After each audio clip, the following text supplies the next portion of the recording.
Well, welcome back to Motorin with the Doc. We've survived another week.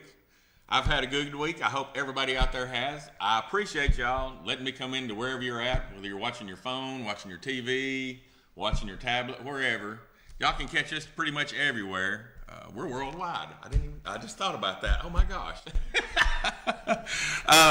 It's been a really good week this week, you know. Temperatures, it's been hot, but it's not been just brutally hot like it has, you know, a few weeks ago. We went out to some car shows this weekend. We went to the cruising or the car show they had over at the Walker County Civic Center Monday for the Stockings Full of Love, and I believe I saw there was about 90-something cars there, and that's a really good turnout for that show. Ran into a bunch of people I know. I'm still waiting for the first person to come up, and Randy Morris don't count, so. In case y'all know him, y'all all get a big kick out of it. I'm still waiting for the first person to come up and say, I've seen you, you're the Doc, you know. Like I say, I run into a bunch of people that I know just because I've been around this area all my life. And I'm, you know, kind of one of those guys that goes up and talks to everybody. But we did that. Then we also went up to Cambridge Square, and I got a couple of nice cars up there that they'll probably be on the show next week. We spent the day. It was a long day of running around. By that evening, I was hot and tired and ready to take a shower and hit the bed. I am super excited. You just have no idea how excited I am about this show. And if y'all have looked on Facebook, you know that one of my guests this evening is Cotton Perry, one of the local drag racing legends from around here. I'm not going to say I was a little kid when I saw Cotton run, but I was a kid. I didn't have my driver's license when I watched him run at the drag strip, you know, and if you'd told me then that one day I'd be talking to him on TV, I would have laughed at you. I would have, you know, there's no way I'd ever do that. And I have been wanting to do a show like this. I used to do radio for about 10 or 12 years, and I have been wanting to do a show like this ever since I have done my first radio show. You know, I think this is just interesting, you know, the local history and people that are next to you that you have no idea of what they did, you know. Cotton, like I say, he's a racing legend, but there are people that live in this town that are heroes that you would never know. They don't say anything about what they did when they were in the military, you know. And I was in the military and I didn't do anything. I'm telling you, I signed up for 4 years. The Gulf War kicked off and I was in during it, but you know, I was helping take care of the planes that were left here and you know, keeping stuff going. But like I say, there are heroes around you, and you know, just remember that when you're talking to the older people, they know things, and just because they don't brag don't mean that they're not smart. We also have in the studio tonight the winner of our $25 AutoZone gift card. His name's Paul Silverio, and we'll get him on here in just a few minutes. We'll talk about his car and his background in cars, and we'll get moving right along. Let's show this first video. It was at the St. Jude's car show they had over at the Colonnade a couple of weeks ago, and then I went up to Cleveland and got a couple of just really unusual cars. One of them I had never seen before, and the other one is a monster rat rod truck that you will just be amazed with. I was just standing there looking at the engineering that went into this thing that looks like it just, you know, got drug out of the junkyard. But if you know what you're looking at, you see a lot of quality stuff. Roll this first video. Yeah. And what do we got here? 58 Chevy Apache, fleet side. Now, how long have y'all had it? I learned to drive on it in high school. Really? It was my dad's truck. Are y'all from around here? We do. We are. We live just across 2A over there. Now, how long has it been in this shape? Yeah. I've had it on the road about 2 months. Really? I've been restoring it for about 5 years. Now it's LS powered, didn't I see that? LS. And has it got vintage air? Vintage air. What else have you done to it? Power windows, everything. 4-link rear end. Got independent front suspension. Yeah. And what kind of transmission? Like it's got a 4L60. 4L60, the overdrive, so you can take it out on trips. And made it so we could take off and go. Yeah. Now, what kind of front suspension? Because I bet it's not the original one. No, it's a Mustang 2 style made for that truck. With a rack and pinion. Right, easy to drive. Drives like a newer, disc brake all the way around. Yeah. What's your name? Mark Costa. And what do we got here? We've got a 1938 Ford Superior school bus. Nicknamed the Cool Bus. The Cool Bus. I can understand that because it is a pretty cool bus. Now, how long have you had it? I've had it around approximately 5 years now. I've done a little work to it since I got it, but I've had it for 5 years. Yeah. What all have you done to it? I actually changed the wheels and tires on it and changed the name on the side where it had Margaritaville High on the side of it when I first bought it. But what I done, I bought it in memory of my papa and my dad. He started our bus business in Loudon, Tennessee. And I just wanted something to put in a parade. Yeah. And hence I found this thing, and it's been pretty cool to have. It looks like it would be. I bet you get a lot of looks. And yeah, I get a lot of funny looks a lot of times. They'll have a lot of smiles and a lot of, oh, what in the world is that? I cruise Pigeon Forge some, and I've had some Georgia people get on and cruise with me all the way throughout the, throughout the strip. We can make some money that way, isn't it? Yeah, you know, I do accept tips if they want to ride to that. How far is the farthest you taking it? I've been to Somerset, probably Kentucky. Yeah. Then the farthest. It's 2 hours to here. Yeah. But I say Somerset would be about equal. You're not afraid to get in it and take off? No, sir. Like the school, the bus stop sign says, I'm not pretty, I'm not fast. And again, while you're here, you want to haul the whole place. There you go. So, now what are y'all's names? Steve and Vicky Black. Steve and Vicky Black. And what kind of car have we got here? A 1962 Nash Metropolitan. And you don't see very many of those riding around, especially at car shows. That's right. Now, how long have you had the car? About what, 2 years, 3 years? About 6 years. 6 years. Did it look like this when y'all got it? No. What did it look like? It was black and white and rusty. Black and white and rusty. Now, how much of the work did y'all do yourself? All of it. All of it? Yep. We didn't paint it. You didn't paint it? We did everything but put shoot the paint on. Yeah. I helped do the body work. Did you have to make the panels? I mean, what? I bet there's not an LMC for Metropolitan. No. There's places. Is there? Well, and he did it. But the parts are so high.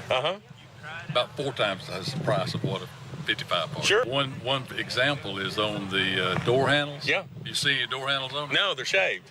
All right, they're shaved. They're $600 for 2 handles. Woo, good googly moogly. So for about $100, I shaved. Now what's under the hood? It's a 3.0 liter. It's Chevrolet's old version of a 4-cylinder. Yeah. It's 62 to 65. Yeah. And you get them like a Nova or something like that. Nova. They shelved the engine, and then Merc Cruiser come along in about 2000 and bought it. Yeah, and they fixed it where it's got a 4-inch bore piston. Yeah. It's got a longer stroke than a 350. And I got into it. We worked some with a machine shop. And we wound up putting a set of 327 flat top pistons in it. Yeah. And you know the old 300 heads? Sure. The big valve heads? Yeah. We put the valves out of it into that old head. Yeah. And put a 2-barrel on it. And just really beefed it up. Yeah. It'll fly. For a 4-cylinder. Now, how far is the furthest y'all taking it? Right here. Now, where y'all from? Dalton? Yeah. We've had it going for about a month now. Yeah, about a month. We've had it out on the road. Now, what kind of transmission you got in it? It's 64 Chevrolet. Power Glide. Yeah. 2-speed. Yeah. And we put a manual shift valve body. So if you have to shift it manually. Yeah. And the rear end is out of 87 S10. Of course, had to have it cut down. I was going to say, who cut it down for you? Ludlow? Yeah, Ludlow. Yeah. And they did it. And then, of course, I built panels, built doors, repaired doors, done everything. I made those myself. Yeah, we tubbed it. Yeah. And it's got like almost 12-inch tires on the back. Yeah. And little ones on it. Okay, now what's your name? My name is Scott Lorick. Scott Lorick. And what is this? The 1967 NSU Wankel Spider. NSU is a German car company. Okay. Actually, they made scooters, bicycles. They developed the rotary engine technology with Felix Wankel. We're the first to come out with a production car, and Mazda bought a license and made it work. NSU didn't. That's why nobody's ever heard. Had the car since 07. Completely restored it. A lot of them in Germany, a lot here in the States. Oh, were they pretty popular in Germany? Only 2,375 were made, so they weren't super popular. Okay. 250 of them made them to the U.S. Since the restoration, maybe 100 miles tops. Okay. I did everything but the convertible top. The interior, the seats and the door cards, that's all original. The seats remind me of Volkswagen seats. you know, the material and stuff. And I know they hold up pretty well. The Volkswagen stuff does. Volkswagen actually bought NSU in 1969. They're now Oh, really? already Audi. Fortunately, I didn't have to do anything with the engine, and it already had a replacement engine. The engines weren't very durable. Yeah. And with the 9,000 miles on this car, it had already had a replacement engine. Really? Is that how many miles it had on it when you got it? Was 9,000? A little over. How many miles does it have on now? 9,400 something, I think. All right. Now, what's your name? Randy Higgins. Randy Higgins. And what is this? A 1953 Rat Rod International. Rat Rod International. It was just something I got to tell my friends. It took about 2 years drawing and messing around on paper. Yeah. And I created it. Yep. And how long did it take you to put it together? 1,100 hours. 11? Well, the donor vehicle was an FL70 Freightliner. Uh-huh. Okay. It was a 92. Yeah. 32,000 GVW. And I cut the frame and modified it to fit what I was designing. And then from there, I fitted the motor, which is an 8V92 Detroit. Yeah. Supercharged, turbocharged, and aftercooled. And the transmission is an HT740 Allison. And then from there, once I fitted that, I pretty much fitted the cab and the electronics, of course, and all those things like that. So it's 1,100 hours. It looks like it's easy, but there's imposters out there trying to duplicate. Yeah. Now, are you from around here? No, actually, Pigeon Forge. Okay. So you drove it down from Pigeon? Yes. How far is the farthest you've taken it? Mississippi. Really? Yep, Biloxi. To Cruise the coast. Cruising the coast. Yep, we'll be down there actually next month.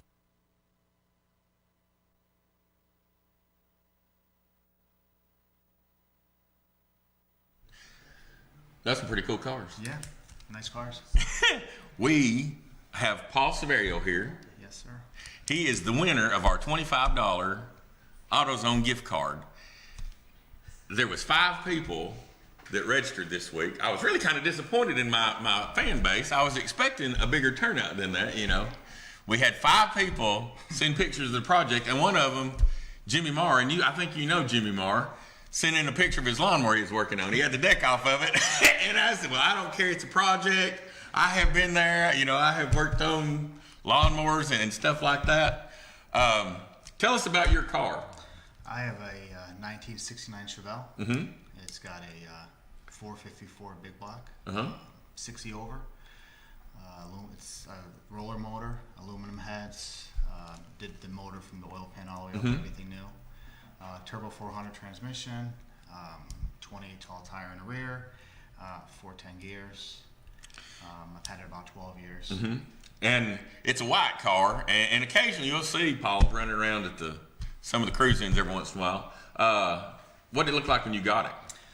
When I got it, it was blue, and it needed some work, you know, so I had to do some rust work because the car's up in Connecticut. You're not from around here, I can tell by that. I'm a Yankee. And we love you. 100% Yankee. And I'm not scared to say it. But yeah, I got it. It was blue. It ran pretty good. It pretty much sat for about 2 years in the garage. My daughter was born, so, you know. Kids get in the way of car stuff. And you have to respect a man that'll put his family in front of the car. My daughter slowed it down for about 2 years, and then she hit about 2, and my wife, I had the car in the garage, and I was trying to get an idea when I was new. I wanted the body on it. The original color was white, so a friend of my cousin, a friend of his, did body work. He said, I can do the car for you inside if you give me some time. So I said, okay, and we were going back and forth, and my wife got pregnant again. And then I see a plan here. Yeah, so then I found out there's twin boys. So I said, well, a good idea is going to be to restore the body with the twins coming. Yeah. So I did that, and that went over well. And then I got the car back, and I drove it around for about another couple months. And the motor I hadn't touched. It had a pretty good size, you know, horsepower in it. And I drove it around a little bit, and the head gasket went on me, started blowing a little smoke. So my buddy was a mechanic, and he said, well, take it apart, I'll come over, and we'll see what we got. You know, give you a hand. And I said, okay. So he comes over, and I have, like, everything dismantled. So he looks in there, and he's like, well, what are you going to do now? And he's like, all you need is head gaskets. And I said, well, let's just, you know, do the engine. And so he's like, okay, well, what do you think you're going to spend? And, of course, I spent double. And I told my wife one price, and it was another price. Don't tell her that part. Was new parts lined up in the garage all the way down the wall. No, this is just junk stuff. Don't worry about it, honey. Don't. So so we did that. Meanwhile, while she's taking care of the twin boys. Well, you were just trying to be out of the way.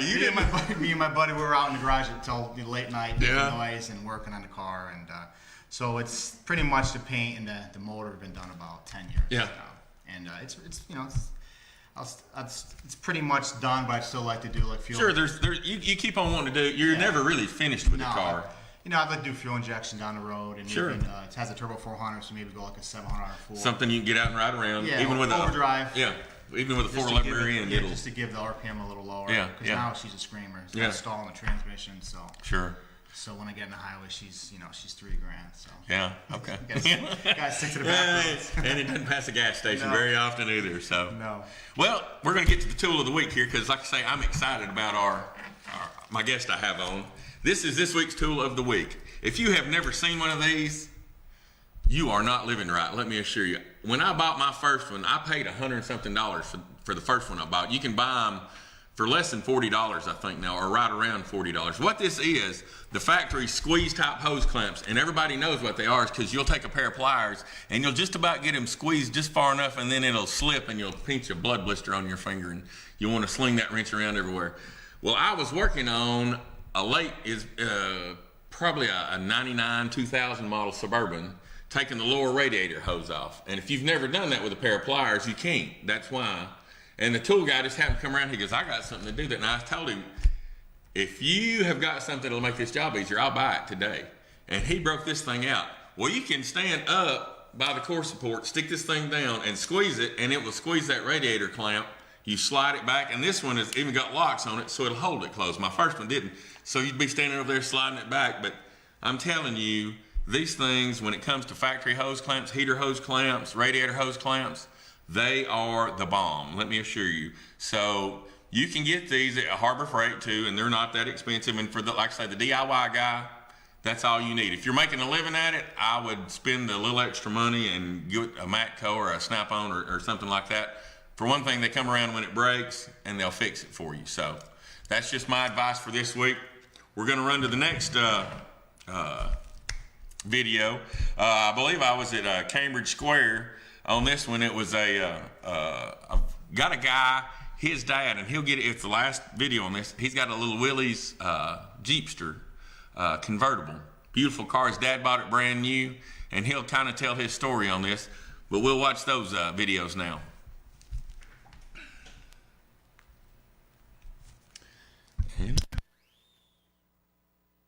Now, what's your name? Billy Fairbanks. Billy Fairbanks. And what have you got here? It's a 1931 Model A Roadster. And how long have you had it? I finished it 3 years ago. Okay, now what did it look like when you got it? It was just a body. Just a body? Yeah. Now, is it fiberglass or steel? No, it's steel car. It's a steel car. Okay. It's actually got an aftermarket Pete and Jake's frame. But it's got all 37 Model Ford running gear. Flathead, two twos. Two twos? Still got the 3-speed. It's got wide 5 hubs out of the 37. It's all the running gear come right straight out of the 37. Okay. Now, who did the paint and body work? Randy Day out of Big Street. Okay. Now, how far is the furthest you've taken it? The furthest I've drove it is probably Sweetwater. We took it to Bowling Green year before last and got a Good Guys Award. And that's the furthest we've been with it. Yeah. Now, are y'all from here? Yes, from Ooltewah. Okay. Who did your upholstery work? Don Anglin out of Saudi Davis.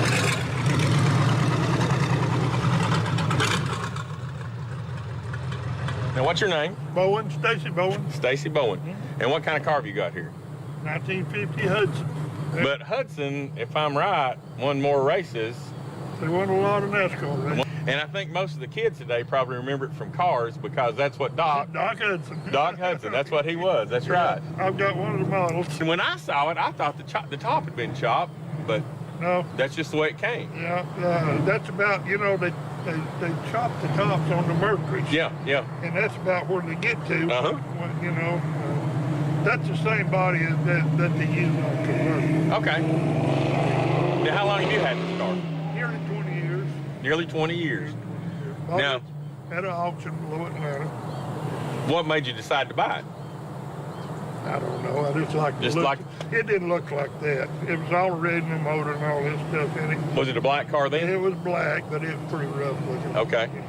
Now, who did the paint body work on? Well, it was more up McMinn County. Ken Adams. I see it's got the dual teardrop. Yeah, I put those on there. It's Chevrolet powered. I done all the running gear. Yeah. What is it? 350 and that's a 400 Chevrolet. And a turbo 350 or turbo 350 transmission. Yep. Now, what about the rear end? The rear end's out of like a Buick Regal in the 70s. Yeah. With a high 308 gear in it. Yeah. Now, how far is the farthest you? Daytona. You went to Daytona and back in it? 2 times. What about the interior? Who? This guy in Cleveland. I just recently changed the gauges. Now, we're on the right side where the oil pressure and all that was a clock. Okay. That was a clock over there, and then the speedometer was in the one on this side. But it's electric speedometer now. Of course, a lot of those gauges were bad. Well, they make one that just fits in the. You don't see many of them. Most of those cars were 4-door sedans. What's your name? My name's Byron Reynolds. Byron Reynolds. And what have you got here? This is a 1950 Willys Overland Jeepster.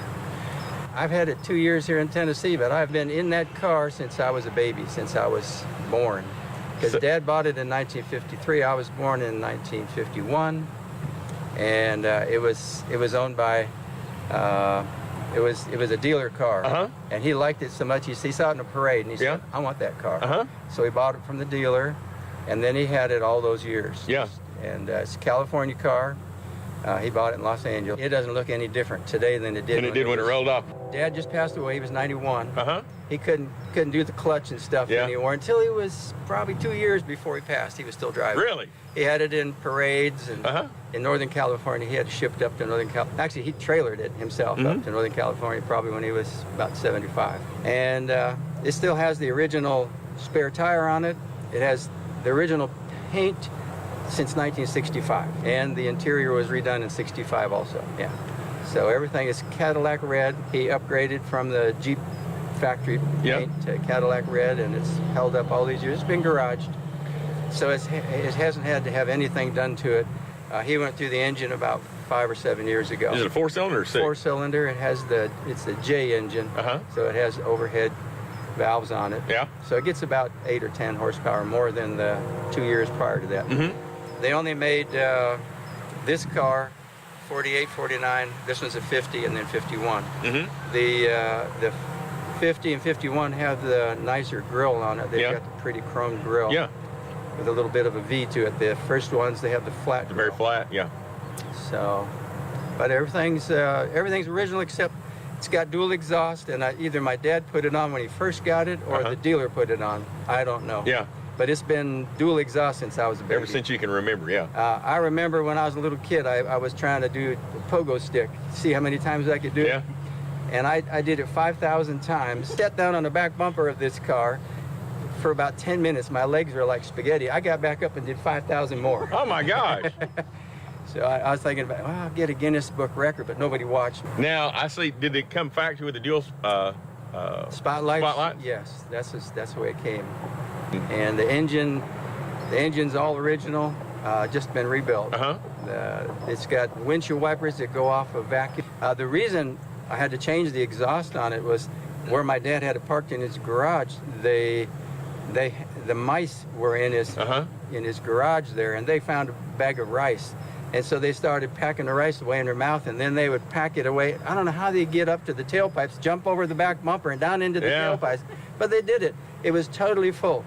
Lamar, in here in Chattanooga, he did the exhaust on it. He said, I poured out about 10 pounds of rice and dog food out of those tailpipes. It sounds so good now that it doesn't have rice in those. I changed all the fluids in it. The brake fluid was thick and all of it. But it hadn't been really run for about 4 or 5 years. Not too much. So we did all the fluids and put a new master cylinder on it and redid the gas tank, had it boiled out, put a lined gas tank. So now it's running clean gas instead of rusty gas. Car. I've got a picture of it. I showed you that one with me when I was 17.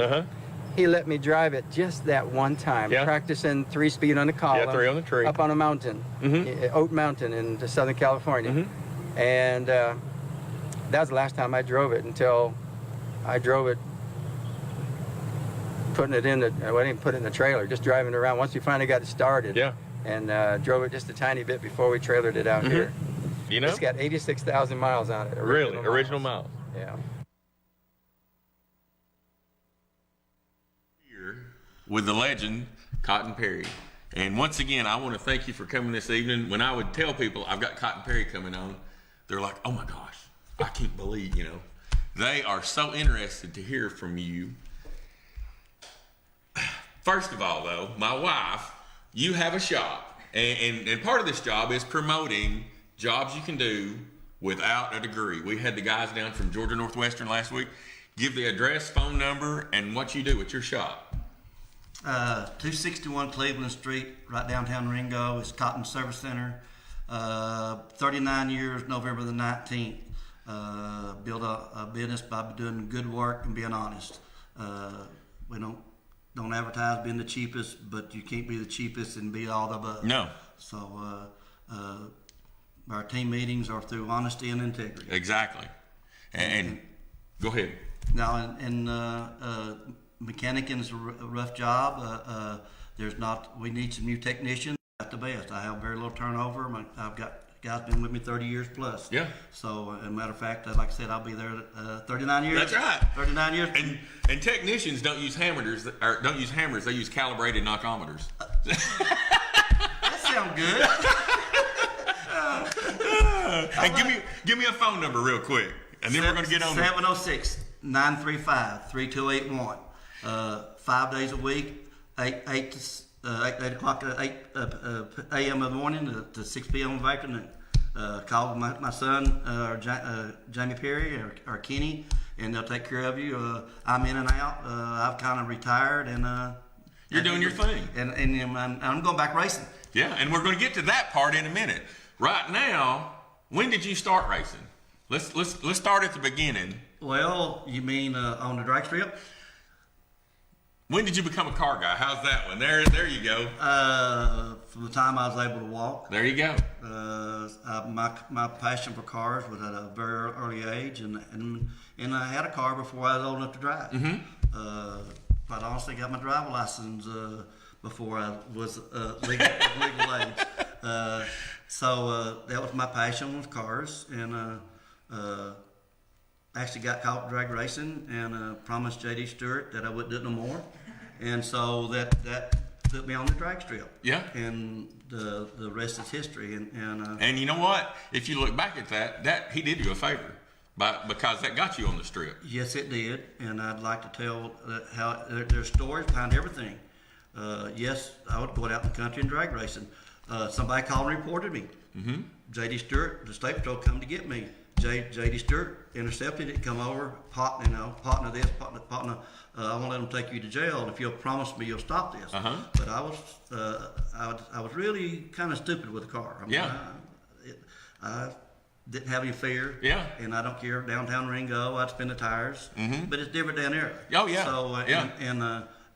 Promise to me is my golden word. And sure. I promised I would never drag race on the street again, and I have not. Yeah. But it put me on the drag strip, and it wound up being a blessing. Yeah, yeah.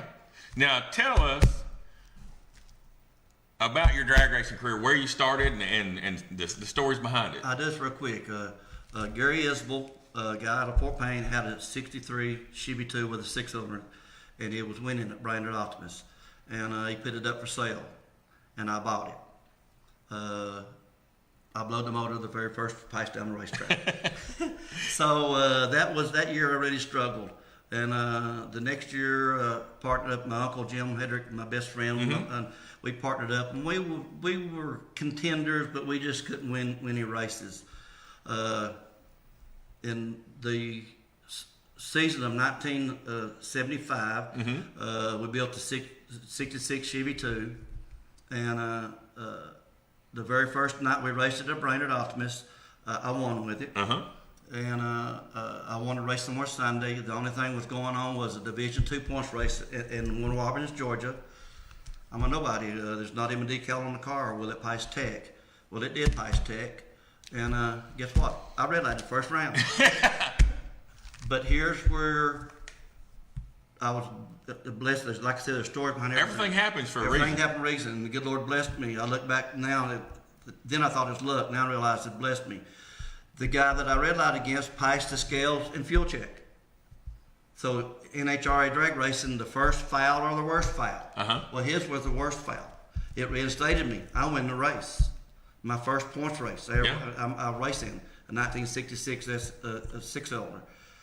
Well, you know I'm torn down. Oh yeah. They don't touch that. I'm talking about the door panels. It's way up in the morning. We're declared legal.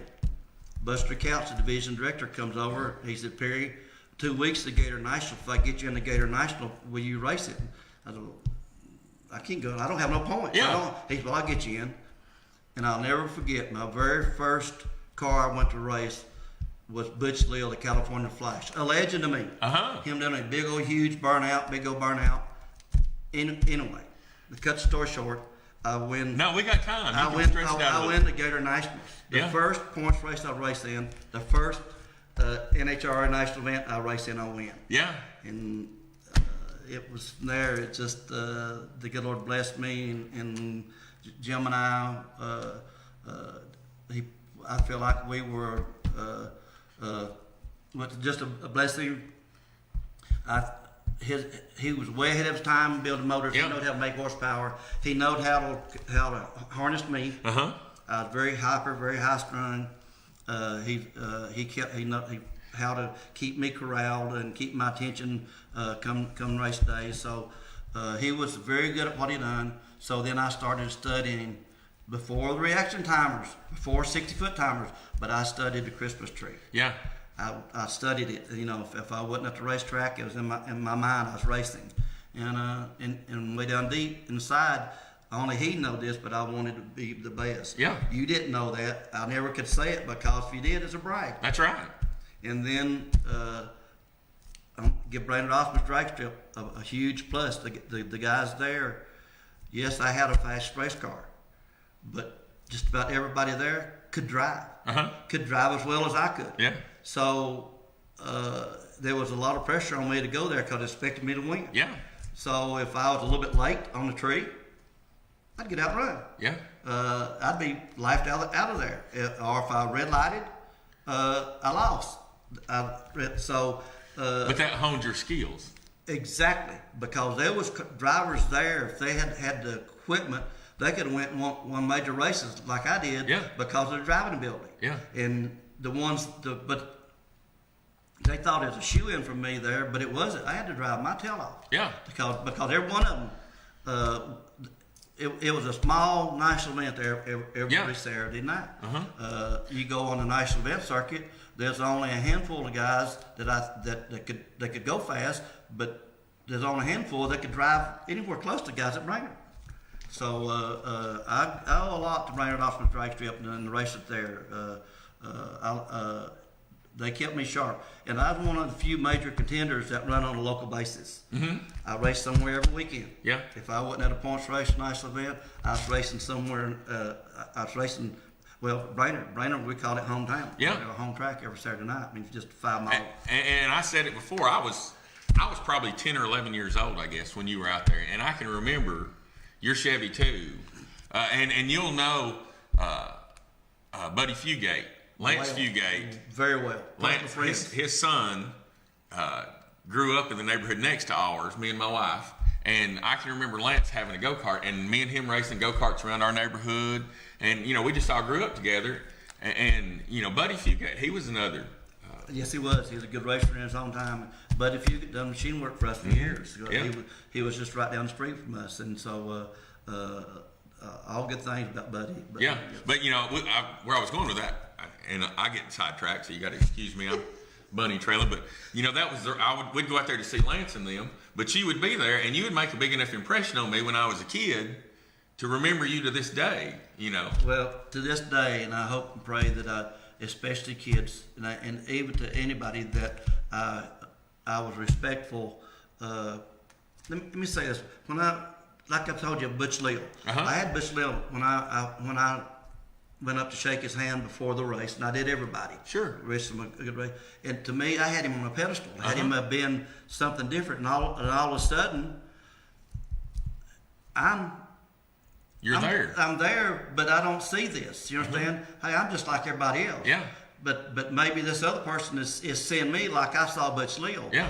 But and I didn't want that persona. I wanted, especially kids. Sure. I'd never, and I pray to God that I never ever was too big for my britches. I didn't sit down in the gravels with kids. Me and my son used to go career day, take our race cars at schools and talk to these kids, show them race cars, show them, tell them how we do not drag race on the street. We do organized racing, and so on, and about other drugs and guns and things that I believe in. Yeah, exactly. I'm a Southern boy. That's right.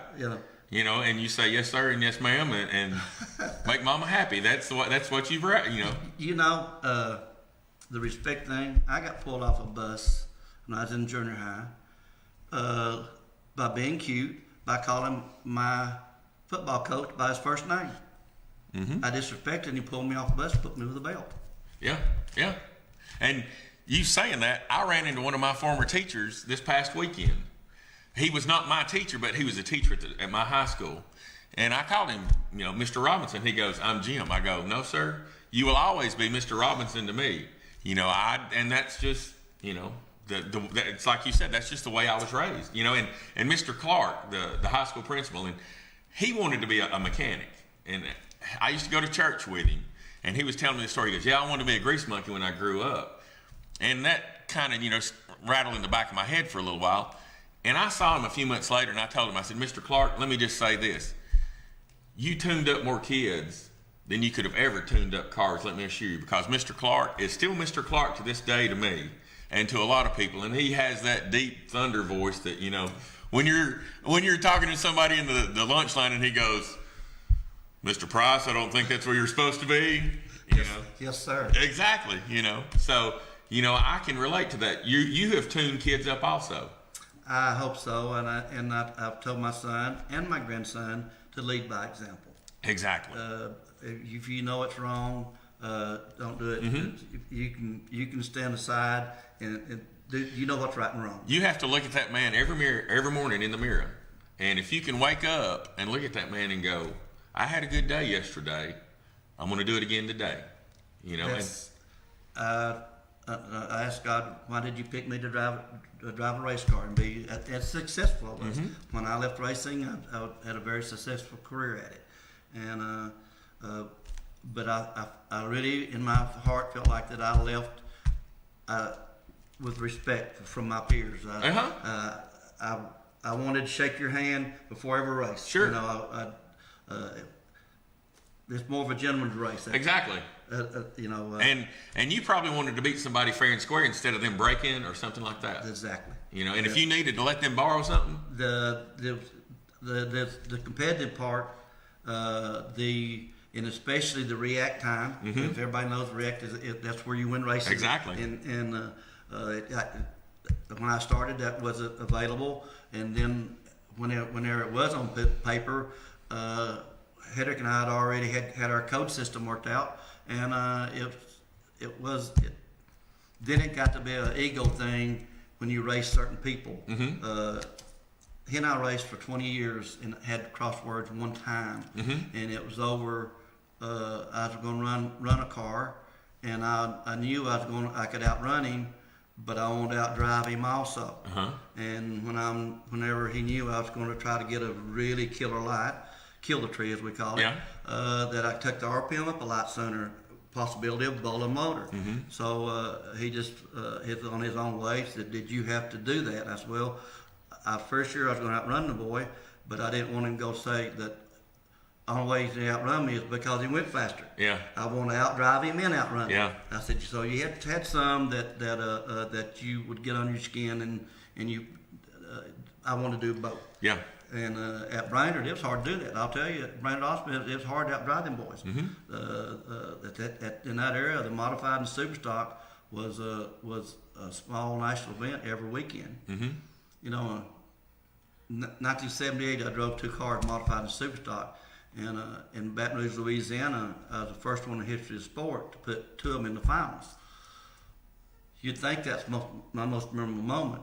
But my most memorable moment was when I come back to Brandon Hospice the next following weekend, and I won modified, which is expected of me, but I won super stock, which was a national event every Saturday night. I won both of them. Yeah. And to win super stock at Brandon Hospice was just, I mean, my gosh, it's like it's winning, huge. it's like winning Indy. Yeah. And by the way, I won it the last modified in 1981. Really? Last year was my first. I went to Indy last year. I was invited to go.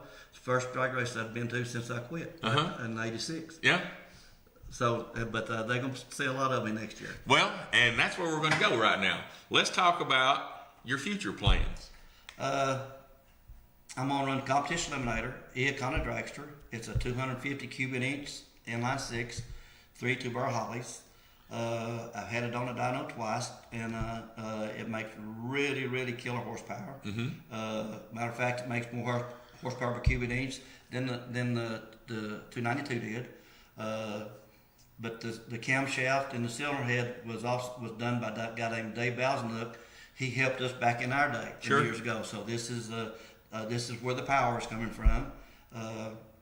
I've actually got a V8 in the car right now. I went to Brandon so I can actually get some of my wings. Get some seat time in the car. Seat time, and I tested the other week, and was quite honestly the first 2 or 3 runs I was nervous. I'm not gonna use the word scared, but I'd never ever thought about being hurt or wrecking in a car in the past. But I'm older and wiser, and the first 2 or 3 races to pass it on the car to tell you that I wasn't nervous. I was real nervous. Yeah.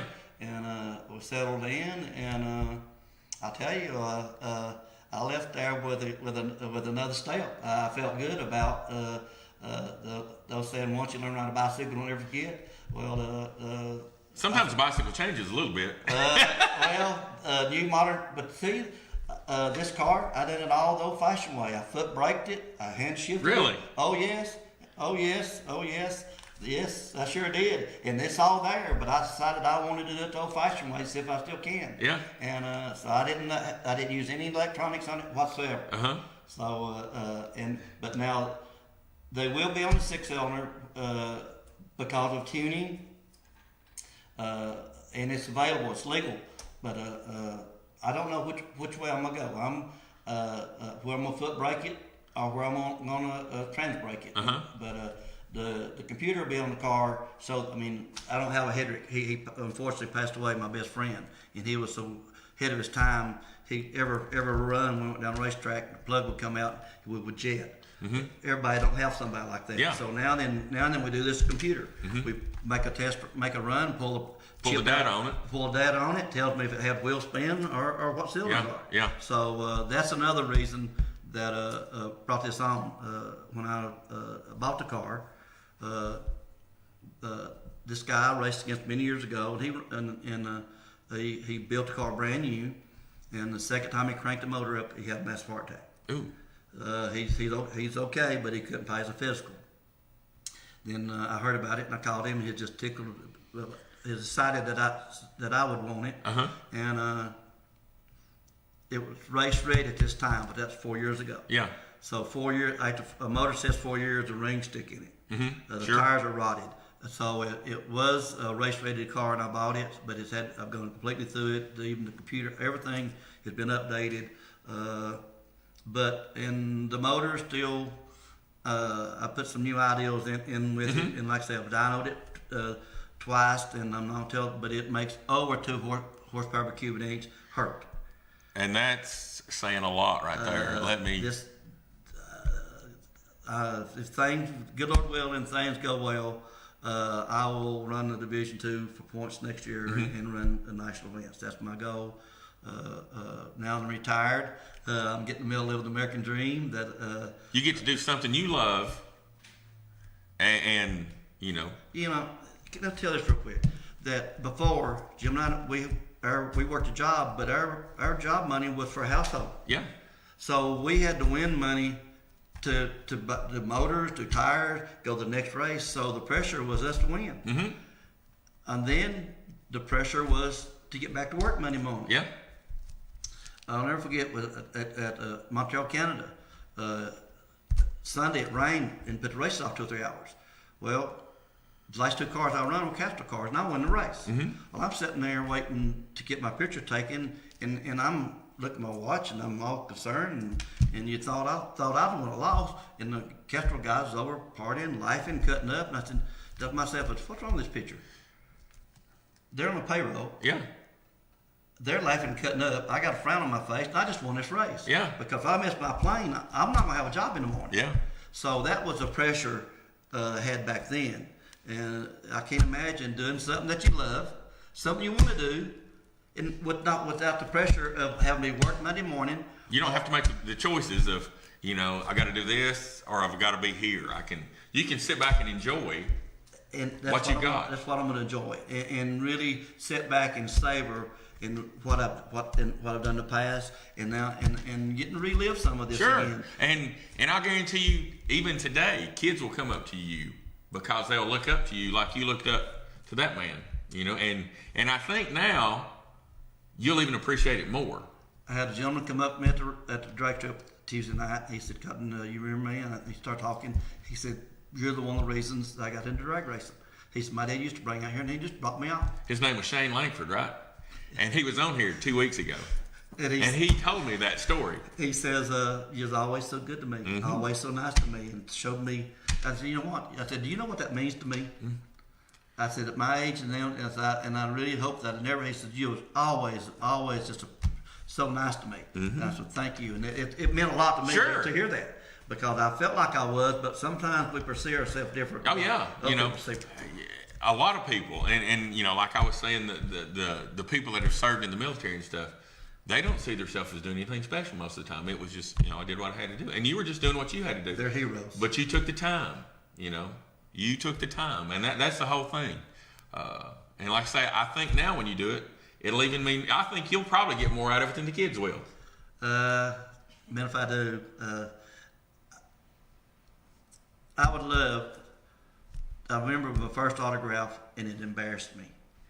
It did, the very first time. I mean, I'm just a bold country boy. To you, you're just cotton from Ringo, you know. I look forward to signing somebody's autograph, and I really mean that. I hope you, and in the right way. Sure. I'm very humbled and very grateful for what I've got to do in my lifetime. I've got to live with the American dream, and I'm grateful for that. My passion was cars, and the good Lord blessed me and let me do pretty well at it. Yeah. You know, and you know, like I have said before in this show, even you probably don't have a degree.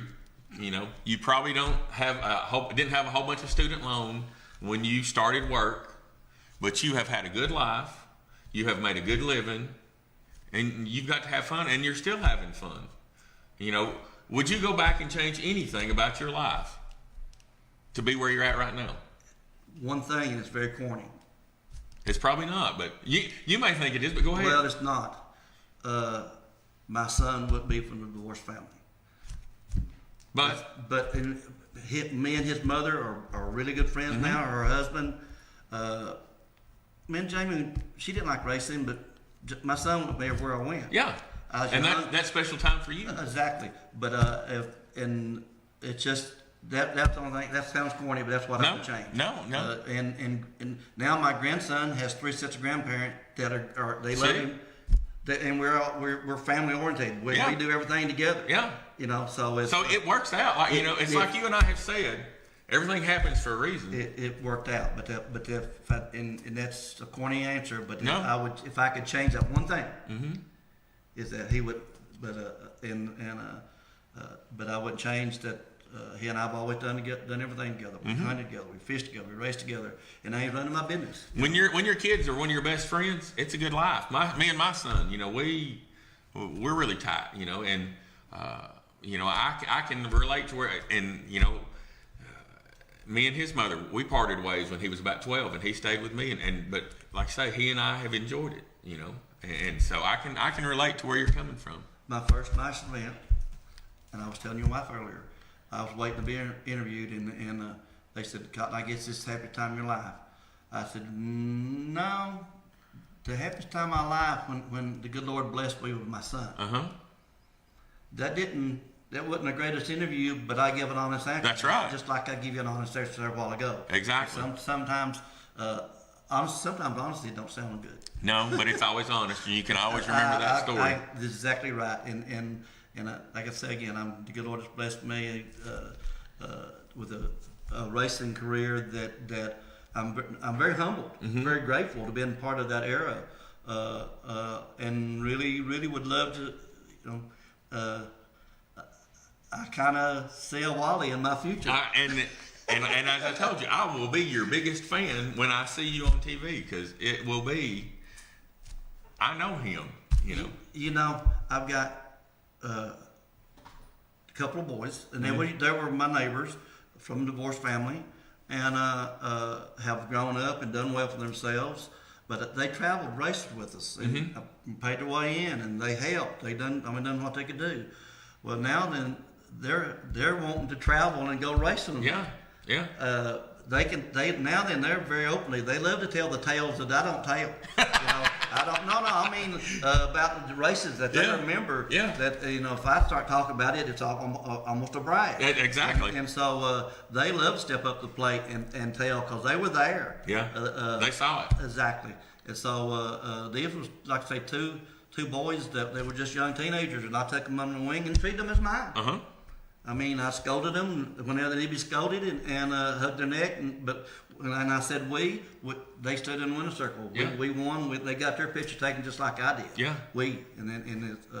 And so I'm looking forward to this. Like I said, I'm getting to live the American dream, and especially go back out and race for fun. Yeah. I mean, I'm competitive, don't get me wrong. Oh, yeah.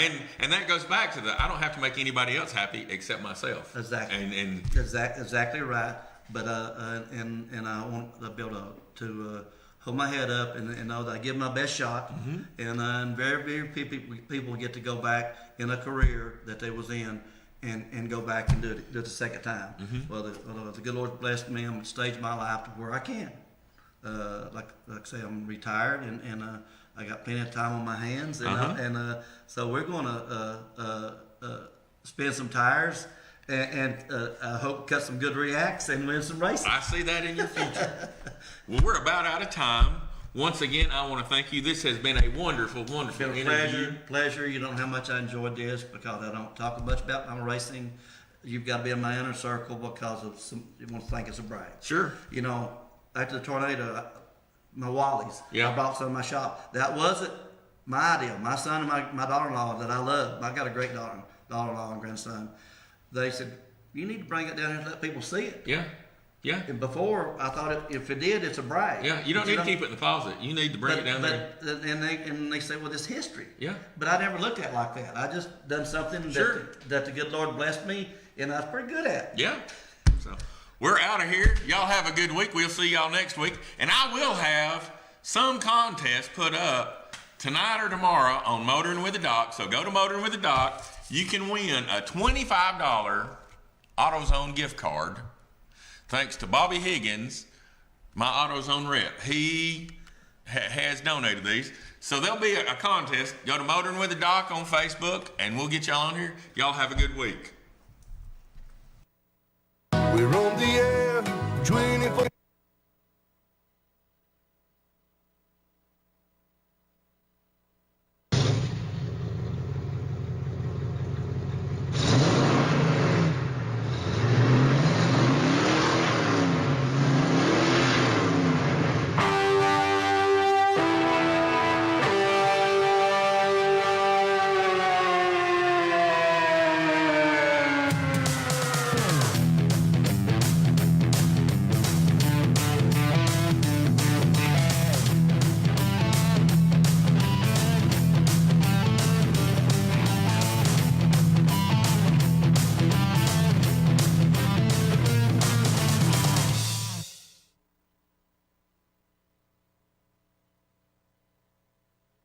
At the Rosewood Assisted Living and Memory Care, we have everything your senior could want in a safe, comfortable residence. Several levels of services include short-term housing for weekends or longer, assisted living where the staff provides a watchful eye while preserving your loved one's privacy and dignity, or independent living where residents are able to take care of themselves yet have access to all amenities and a sense of security. And the Rosewood on Battlefield Parkway specializes in memory care for patients of Alzheimer's or dementia. Call today for a tour of our campus. If you're considering replacing windows, call Holco. We have the best value in replacement windows. Right now, get 0% interest for 48 months on replacement windows. We've been replacing windows for over 40 years, and experience matters. It costs nothing to ask, so visit callholco.com. Making life a little better. From home to Holco. In 1964, local banking made its way to North Georgia with the opening of Capital Bank. Customers were thrilled to experience this new style of banking, where tellers greeted them by name and lenders worked hard to help individuals and small businesses achieve their goals. Over 50 years later, Capital Bank is still the one locally owned bank that you can depend on for that warm, pleasant hello and that friendly neighbor helping you to make your dreams come true. Capital Bank, still committed to our community. Member FDIC.